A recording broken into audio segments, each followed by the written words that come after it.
चलिए class 10th सामाजिक विज्ञान के सिर्फ महत्वपूर्ण टॉपिक लेकर आए हैं। सिर्फ सामाजिक विज्ञान के महत्वपूर्ण टॉपिकों के बारे में बात करेंगे।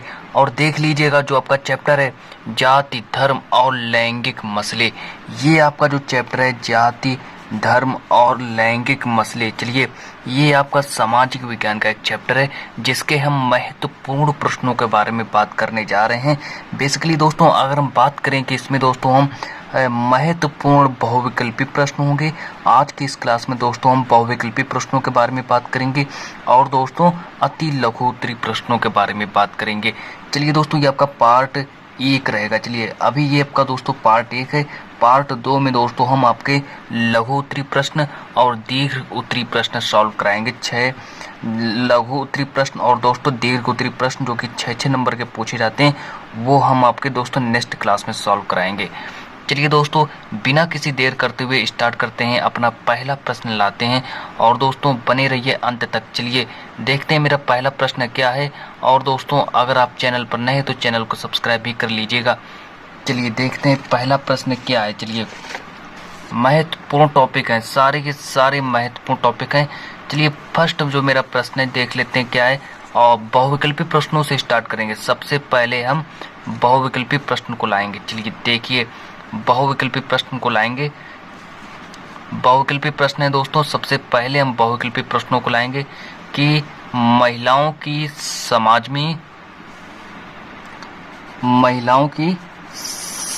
में बराबरी की मांग के आंदोलन को क्या कहा जाता है। चलिए क्या कहा जाता है कि दोस्तों महिलाओं की समाज में बराबरी की मांग के आंदोलन को क्या कहा जाता है।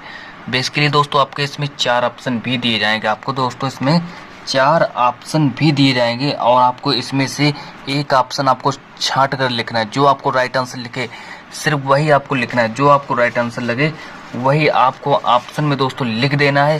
तो जल्दी से दोस्तों देखते हैं कि इसका राइट आंसर क्या होगा। चलिए 4 ऑप्शन हमको दोस्तों दिए गए हैं और चलिए 4 ऑप्शन कौन कौन से दिए गए पहले हम अपने 4 ऑप्शन भी देख लेते हैं। चलिए 4 ऑप्शन देख लेते हैं कि महिला मुक्ति आंदोलन, नारीवाद आंदोलन, महिला मुक्ति आंदोलन, पहला ऑप्शन दिया महिला मुक्ति आंदोलन, नारीवाद आंदोलन, स्त्री शक्ति और इनमें से कोई नहीं। चलिए पहले आप इन ऑप्शनों को लिख लीजिएगा और फिर हम आपको समझाते हैं कि इसका जो राइट आंसर होगा वो क्या होगा। चलिए पहले आप इसको लिख लीजिएगा फिर हम आपको राइट आंसर आपका इसका बताते हैं। प्रश्न जो मेरा था कि महिलाओं की समाज में बराबरी मांग के आंदोलन को क्या कहा जाता है। 4 ऑप्शन भी आपको दिए गए हैं। चलिए जो ऑप्शन आपको अच्छा लगे जल्दी से बताइए और इसका दोस्तों राइट आंसर क्या होगा जल्दी से बताएं। चलिए इसका राइट आंसर आप टिक लगा लीजिएगा नारीवाद आंदोलन। चलिए नारीवाद आंदोलन को सही कर लीजिएगा, नारीवाद आंदोलन को सही कर लीजिएगा। और इसके साथ हम पढ़ते हैं प्रश्न नंबर जो मेरा सेकंड है। और प्रश्न नंबर सेकंड लाने से पहले आप इसका पहले स्क्रीनशॉट ले लीजिएगा। चलिए स्क्रीनशॉट ले लीजिएगा। प्रश्न नंबर सेकंड देख लेते हैं क्या है। प्रश्न नंबर सेकंड क्या है, इसका आंसर होगा दोस्तों नारीवादी आंदोलन। चलिए इसका आंसर होगा नारीवादी आंदोलन। चलिए अब जो मेरा नेक्स्ट जो मेरा प्रश्न है, नेक्स्ट प्रश्न नंबर दोस्तों दूसरा देखते हैं। प्रश्न नंबर जो मेरा सेकंड है वो क्या कह रहा है। चलिए देखते हैं कि धर्मनिरपेक्ष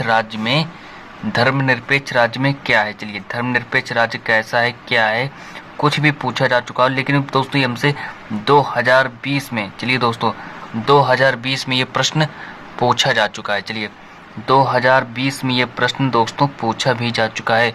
चलिए ये प्रश्न दोस्तों इम्पोर्टेंट है दोस्तों, बहुत ही इम्पोर्टेंट प्रश्न है जो कि 2020 में पूछा जा चुका है। चलिए धर्मनिरपेक्ष राज्य कैसा है, चलिए बात करते हैं कि धर्म का कोई स्थान नहीं। नंबर सेकंड देखते हैं कि नंबर देखते हैं एक राष्ट्र एक धर्म में विश्वास है।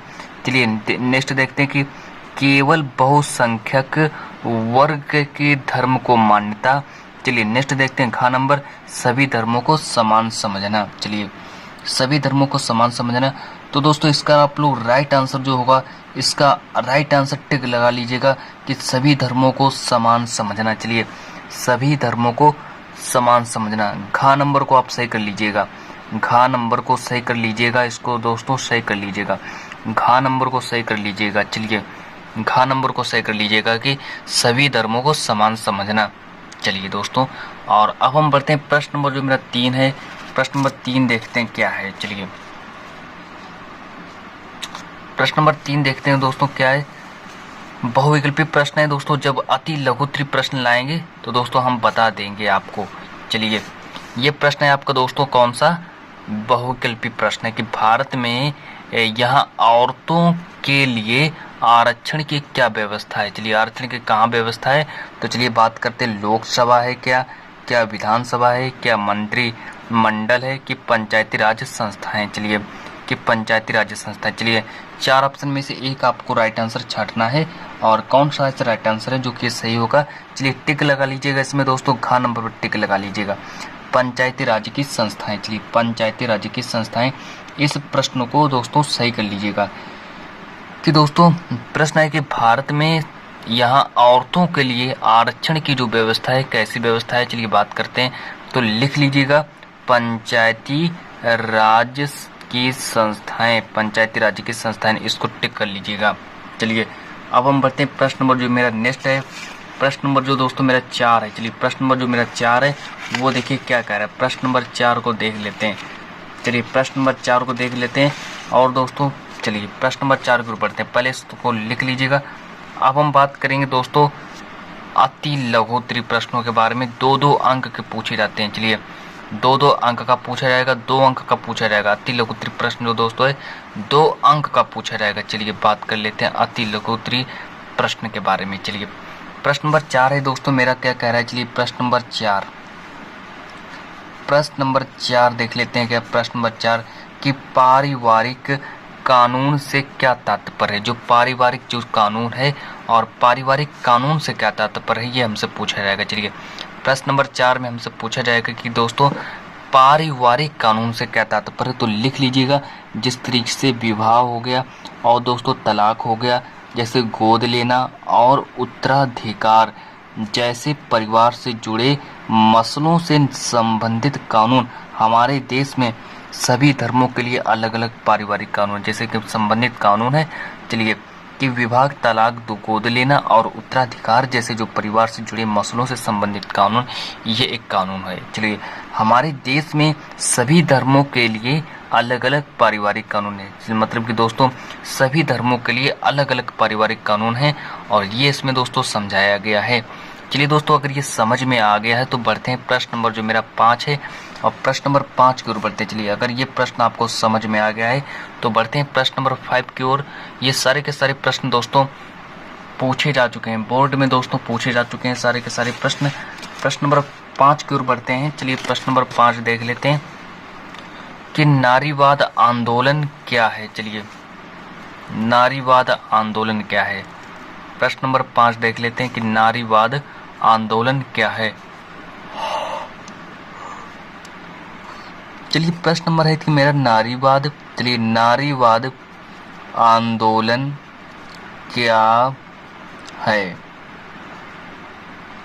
तो बात करते हैं दोस्तों कि महिलाओं के राजनीतिक और वैधानिक दर्जे को ऊंचा उठाने, मतलब कि दोस्तों महिलाओं के जो राजनीतिक और जो वैधानिक दर्जा है उसको ऊंचा उठाने, और आगे बात करते हैं उनके लिए शिक्षा, महिलाओं के लिए शिक्षा की बात हो रही है, और महिलाओं को रोजगार के अवसरों को बढ़ाने की मांग करने, और उनके व्यक्तिगत और पारिवारिक दोस्तों, और आगे देख लेते हैं पारिवारिक जीवन में भी बराबरी की मांग करने वाले आंदोलन को नारीवाद आंदोलन कहा जाता है।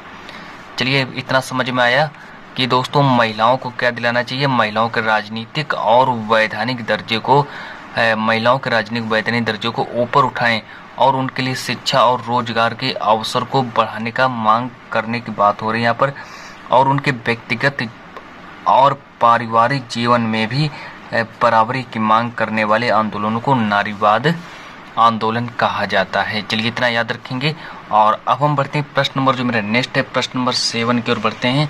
चलिए प्रश्न नंबर जो मेरा 7 है वो क्या कह रहा है। और चलिए दोस्तों ये जो आपका प्रश्न है ये दोस्तों पूछा जा चुका है, इसको दोस्तों इम्पोर्टेंट प्रश्न है, चलिए लिख लीजिएगा, वेरी इंपॉर्टेंट प्रश्न, वेरी वेरी इंपॉर्टेंट प्रश्न है। चलिए वेरी वेरी इंपॉर्टेंट प्रश्न, महत्वपूर्ण प्रश्न है दोस्तों। प्रश्न कहा जाएगा हमसे कि यदि सत्तारूढ़ दल, यदि सत्तारूढ़ दल धर्म को शासन का आधार मानता है। चलिए यदि सत्तारूढ़ दल जो है वो धर्म को कैसा आधार मानता है, धर्म को शासन का आधार मानता है, तो उससे क्या हानि होगी। दो तर्क लिखने हैं। चलिए हम दो तर्क लिखने हैं और ये प्रश्न है मेरा एक, ये मेरा एक प्रश्न है और इसके दोस्तों दो तर्क पूछे जाएंगे। चलिए दो तर्क के बारे में बात कर लेते हैं, कौन कौन से ऐसे दो तर्क हैं। तो जल्दी से आप लोग इसका दोस्तों स्क्रीनशॉट भी ले सकते हैं कि सांप्रदायिक राजनीति को बढ़ावा मिलेगा। जिस प्रकार से दोस्तों जो सांप्रदायिक जो राजनीति है उसको बढ़ावा मिलेगा। और आगे बात कर लेते हैं कि दोस्तों नंबर सेकंड तर्क क्या है कि बहुसंख्यकवाद तथा अल्पसंख्यकवाद को बढ़ावा मिलेगा। चलिए ये दोनों के बारे में हम बात कर चुके हैं। और जो मेरा नेक्स्ट जो प्रश्न है, और प्रश्न नंबर जो दोस्तों मेरा 6। चलिए दोस्तों ये प्रश्न नंबर जो दोस्तों, सॉरी दोस्तों, यहाँ पर आप देख सकते हैं कि दोस्तों प्रश्न नंबर 5 के बाद दोस्तों हम सीधे प्रश्न नंबर जो लाए हैं वो दोस्तों प्रश्न नंबर 7 लाए हैं। चलिए छठा जो प्रश्न है आपका दोस्तों, प्रश्न नंबर जो दोस्तों आपका 6 है वो दोस्तों लाना भूल गए हैं। तो चलिए अब उसके बारे में बात कर लेते हैं कि जो प्रश्न नंबर जो 6 जो आपका रह गया है उसके बारे में बात कर लेते हैं। चलिए दोस्तों प्रश्न नंबर 6 आपका दोस्तों रह गया है और अब हम प्रश्न नंबर 6 देख लेते हैं कि प्रश्न नंबर जो 6 है वो मेरा क्या है। चलिए दोस्तों प्रश्न नंबर 6 देख लेते हैं क्या है कि लोकतंत्र के लिए जो जातिवाद है वो दोस्तों घातक है। इसके दो कारण लिखो या फिर बताओ कि लोकतंत्र के लिए जो जातिवाद है वो घातक है, इसके दो कारण बताओ। चलिए इसके दो कारणों के बारे में बात करते हैं और जल्दी से आप लोग इसका स्क्रीनशॉट ले लीजिए। और दोस्तों आज की इस क्लास को इतना ही रखते हैं और चलिए आज की क्लास जो दोस्तों इतना ही रखते हैं और जल्दी से आप लोग इसका स्क्रीनशॉट ले लीजिए। चलिए बात करते हैं कि दोस्तों कि जातिवाद ने देश के विभिन्न जातीय समूहों में आपसी संघर्ष और टकराव को जन्म दिया।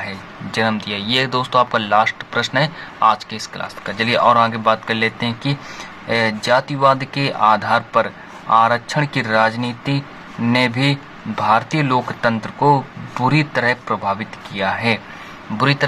किया है और आप लोगों को इतना समझ में आ गया है। तो दोस्तों मिलते हैं नेक्स्ट वीडियो में। आज के इस क्लास को इतना ही रखते हैं।